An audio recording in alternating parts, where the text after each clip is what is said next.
Imagine waking up tomorrow and everything's gone. The world ended. No electricity, no internet, no Uber Eats. Just you, the ruins, what used to be civilization, and your terrible survival skills. Maybe you should have gone on that camping trip in 7th grade. Your phone is now a useless brick. Your fridge, a glorified cupboard. That pack of ramen, gone in a week. And you, 21st century human with a working knowledge of memes and how to overcook pasta. Within 3 days, you're dehydrated. Within a week, you're starving. Within a month, you're eating bugs.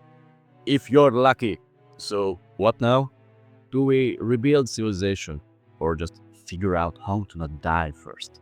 Because survival isn't about swinging the sword and declaring yourself king of the wasteland. It's about science. And if history has taught us anything, it's that knowledge is the difference between thriving and being eaten by wolves. Today we're figuring out what it actually takes to restart civilization from scratch. No factories, no supply chains, just you, some scrap metal, and whatever chemistry experiments you're brave enough to try. Spoiler, it's harder than Minecraft makes it look. We will cover how to get clean water without dysentery, how to make fire without a lighter, how to avoid dying from minor infections, and how to actually make tools instead of duct taping things together and calling it innovation. So let's start with step 1. Don't die. Water, because dying of thirst isn't fun.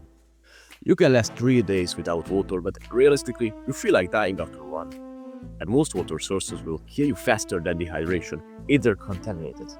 The basic survival method is boiling, but you need fire for that. We will get there. You might need to rig up a simple filter.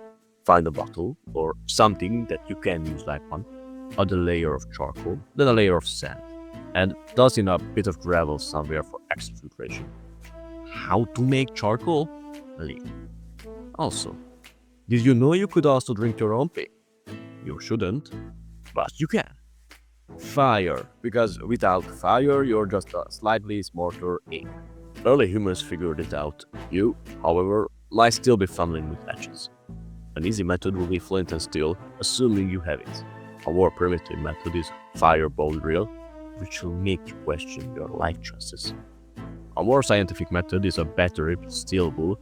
It makes instant fire if you have the right junk. You can also use your phone battery and some aluminum foil. Fire is our first real scientific achievement as a species. Fire isn't just for warmth, it's how you cook food, purify water, and intimidate your caveman neighbors.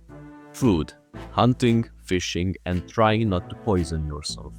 Okay, let's see your options. Hunting? You suck at it. Most people are.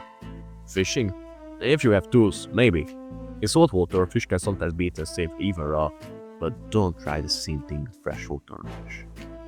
Foraging? Nature is 50% salad, 30% poison, so good luck. Animal traps could work, but I'm not gonna explain it right here. Best solution? Farming. Now we're talking. You better know about domestication, selective breeding, and crop rotation to ensure reliable yields. It is also more convenient. However, farming comes with its own challenges. Farming requires tech for food storage. You're aiming to produce more food that you can eat at once. It also demands infrastructure, fences, irrigation, making you a giant, a stationary target that might need better defense. And don't forget, animals can carry diseases transmissible to humans. But remember, farming, despite its complications, is the only way civilization achieved a caloric surplus, which, in turn, sparked innovations from pans to cars and even the sun. Medicine, because the world is covered in bacteria and you are delicious. A simple cut can turn into an amputation in a world without antibiotics. A. Clean wounds properly. Clean water and alcohol work. If you have honey, even better, it's antibacterial. B. Make basic antiseptics. Crushed charcoal and water is a form of primitive disinfectant, also useful for poison ingestion. How to make charcoal? Slowly. C. Aspirin from willow bark. The active ingredient in aspirin, salicylic acid, is found in willow bark. Turns out, trees have a pain relief built in. You can just eat some raw or make it more convenient. First, collect willow bark, a side of your pinky, from white willow, black willow, or cracked willow. Second, boil it. 20 minutes in water. And third, drink it. But don't chug. It's bitter and can irritate your stomach. Don't overdo it though. Too much salicylic acid can thin your blood and mess up your stomach lining. But in a survival situation, it's better than nothing. D. Instant penicillin. Alexander Fleming accidentally discovered penicillin when he left some petri dishes out. You can replicate this in a very sketchy way, though please don't try this at home without proper guidance. Take stale bread, preferably rye or whole grain. Keep it somewhere humid and warm for a few days. Look for blue-green mold, not black mold. That's bad. Scrape off the mold and soak it in water overnight. Use the liquid as a wound wash, but don't inject it. This isn't a Fortis lab. It's not a substitute for real antibiotics, but it's better than letting an infection kill you over a small cut. So, yeah, a splinter won't kill you. Unless it does. It might seem trivial, but in a world without modern medicine, even tiny infections can be deadly. Oh, and before I forget, keep in mind, even if you survive, you still don't have civilization. You have naked caveman simulator. Civilization didn't just happen. It took thousands of years of trial and error and people dying from dumb mistakes. Oh, and fun fact, the first civilizations weren't made by lone survivors. They were made by thousands of people working together. If you think you can just rebuild society in a week, good luck. You'll be lucky to make a spoon. The problem is, modern tools rely on factories, supply chains, and electricity, which you don't have. What you can do? You have to start from nothing, like humanity did. And by nothing, I mean banging rocks together until one of them turns into a knife. Which brings us to step 2, the Industrial Revolution, but make it do it yourself. Charcoal production, turning wood into pure fuel. Alright, now let's talk about charcoal, finally. Fire needs 3 things: fuel, heat, and oxygen. If you pack wood into a space with plenty of heat but limited oxygen, you don't get a roaring blaze, you get dry distillation. In other words, you evaporate the wood's moisture and impurities without letting it burn completely, leaving behind purified lumps of carbon, charcoal. Just a heads up, when the method of converting wood into charcoal becomes common knowledge, it can lead to a frenzy of tree cutting because of how valuable charcoal is. This kind of thing happened, back in the 1500s, where the depletion of trees pushed people to start using more difficult to get fuels like coal, which were less abundant. The easiest approach are the slacker way.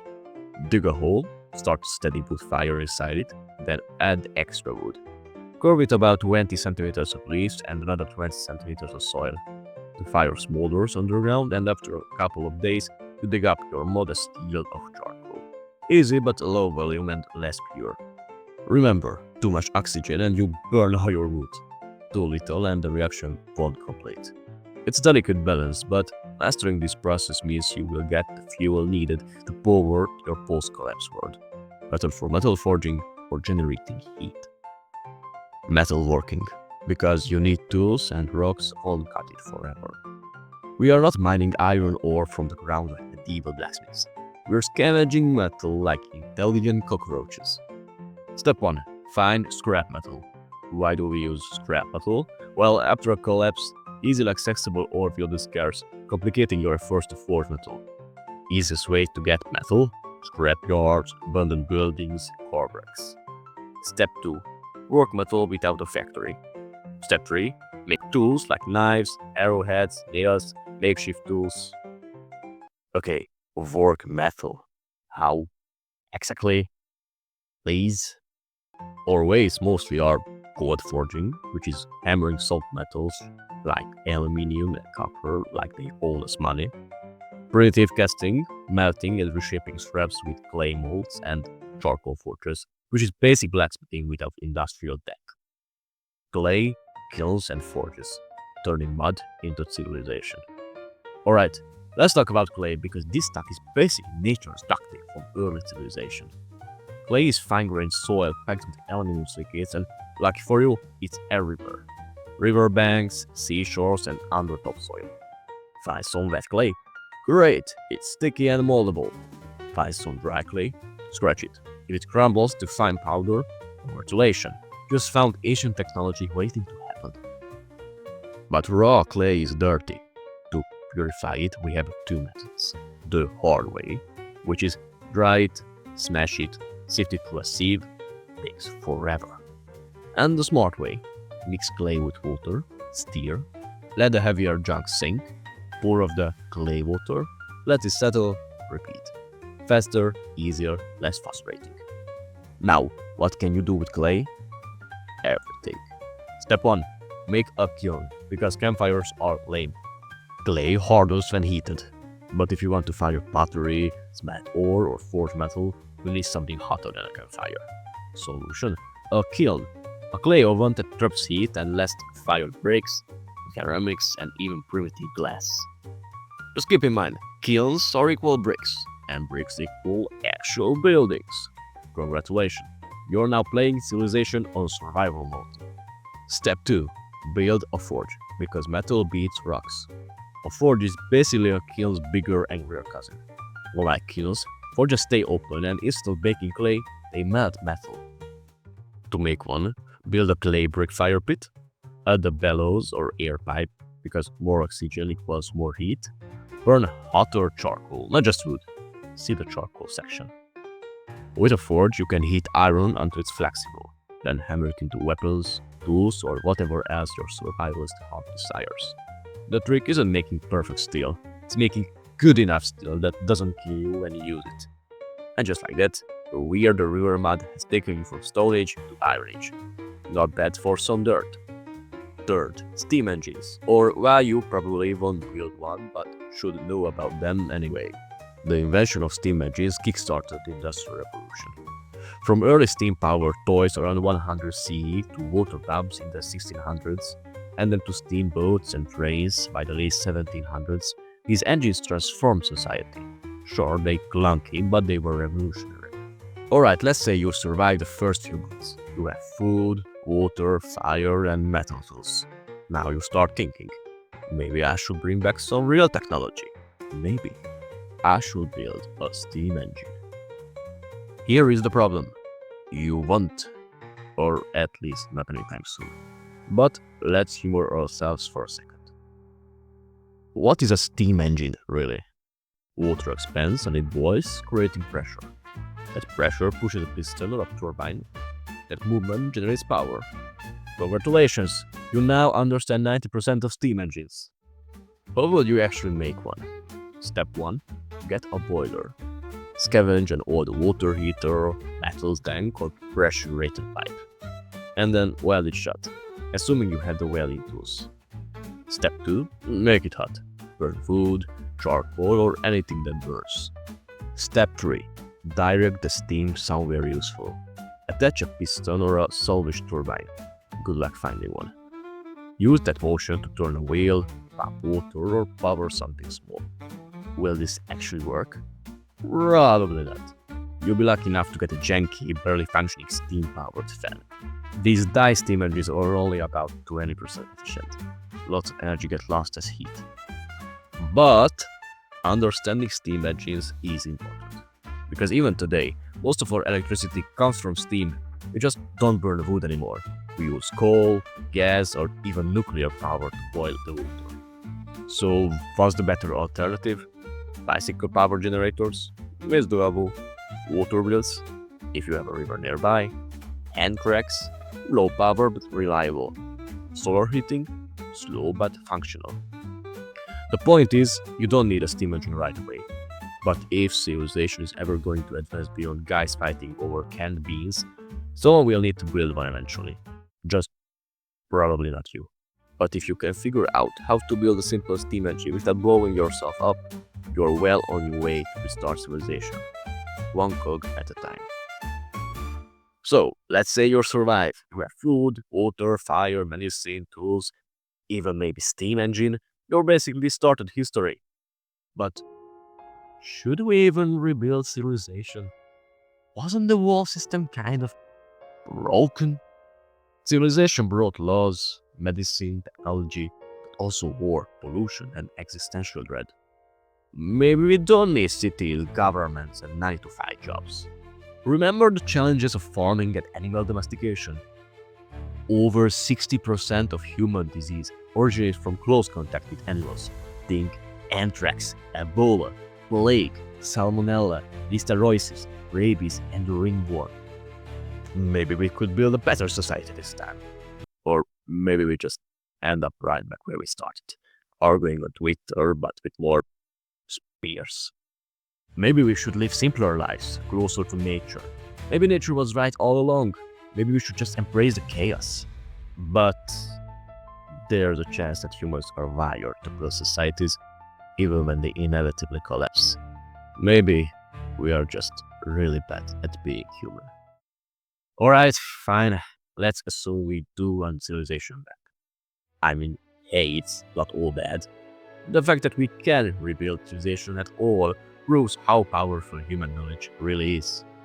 We just have to remember, science and engineering are survival skills. At the heart of human progress lies the ability to apply scientific principles and engineering ingenuity to solve real-world problems. In a collapse where modern conveniences vanish, these skills become your most reliable assets. They empower you to innovate, adapt, and create solutions on the fly. When you understand the basics of chemistry, physics, and technology, you're not just absorbing academic knowledge. You're acquiring a toolkit for survival that can transform chaos into opportunity. Knowing how things work makes you less fragile. By taking the time to learn the inner workings of everyday systems, from the simple mechanics of a water filter to the complex interplay behind the steam engine, you build a foundation of understanding that shields you from uncertainty.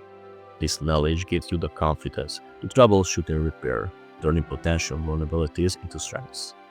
Essentially, when you grab the mechanics of the world, you equip yourself with the resilience needed to withstand disruption and unexpected challenges, ensuring that you remain adaptable and self-reliant no matter what happens. If the world ever collapses, someone's going to rebuild it.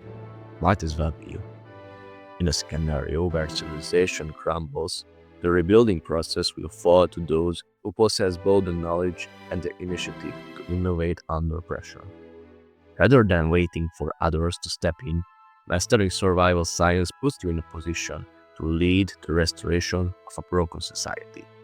By investing in these skills today, you're not just preparing to survive, you're preparing to take charge, design a new world from the remains of the old, to become the architect of the future that builds on the lessons learned from our past. Also, consider the innovation of a printing press, a seemingly simple idea that transformed the way we share knowledge.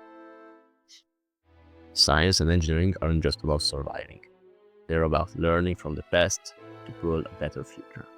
So, if civilization ever ends, don't panic. Remember, you have science on your side.